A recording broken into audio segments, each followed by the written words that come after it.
GSR दोन्ही वापस घेतलेच पाहिजे. प्रेमिस्ट एकता. प्रेमिस्ट एकता. आज आमचा अखिल भारतीय केमिस्ट संघटना तथा महाराष्ट्र राज्य केमिस्ट संघटनेतर्फे 20 मे रोजी देशव्यापी बंद असून चंद्रपूर जिल्हा केमिस्ट अँड ड्रगिस्ट असोसिएशन मधील सर्व आस्थापने जिल्ह्यातील बंद आहे.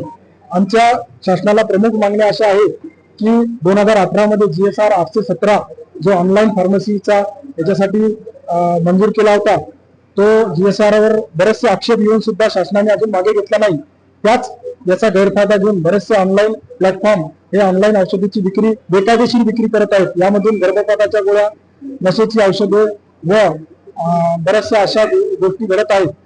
त्याचा सुद्धा आमचा विरोध आहे. त्यानंतर कोरोना काळामध्ये शासनाने GSR 220 हा अत्यावश्यक रुग्णांना, भरती रुग्णांना, अपंग रुग्णांना व ज्येष्ठ रुग्णांना तथा क्वारंटाईन रुग्णांना घरपोच औषधी मिळावी याकरिता घरपोच औषधी सेवेचा GSR काढला होता. तो कोरोना काळापुरताच मर्यादित होता, परंतु कोरोना संपून 5 वर्ष होऊन सुद्धा शासनाने तो सुद्धा GR मागे घेतला नाही.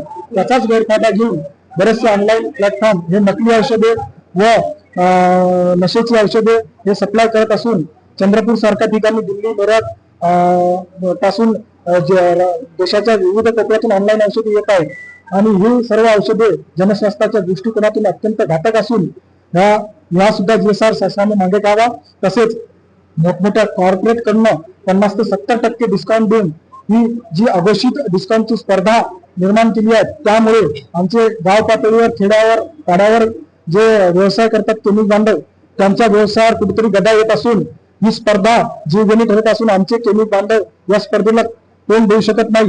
त्यामुळे गाव पातळीवर, खेड्यावर औषधाची उपलब्धता होणे हे फार कठीण होणार आहे व हे सुद्धा एक जनस्वास्थ्य आणि सार्वजनिक आरोग्याच्या दृष्टिकोनातून घातक असून आमची मागणी आहे की शासनाने हा सुद्धा GSR वापस घ्यावा.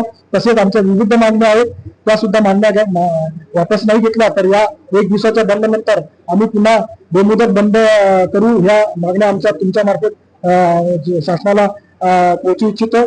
त्यानंतर या बंदनी ज्या रुग्णांना आणि सर्वसामान्य जनतेला जो गैरसोय झाली त्याबद्दल आम्ही आमच्या असोसिएशन तर्फे दिलगिरी व्यक्त करतो व आपत्कालीन सेवा जी आम्ही प्रत्येक तालुका वाईज निर्माण केली आहे आणि प्रत्येक तहसीलदार आणि पोलीस ठाण्यामध्ये आम्ही आपत्कालीन सेवेचे नंबर दिले आहे, त्याचा आपण आपत्कालीन सेवेसाठी जरूर फायदा घ्यावा असे मी सांगतो. धन्यवाद.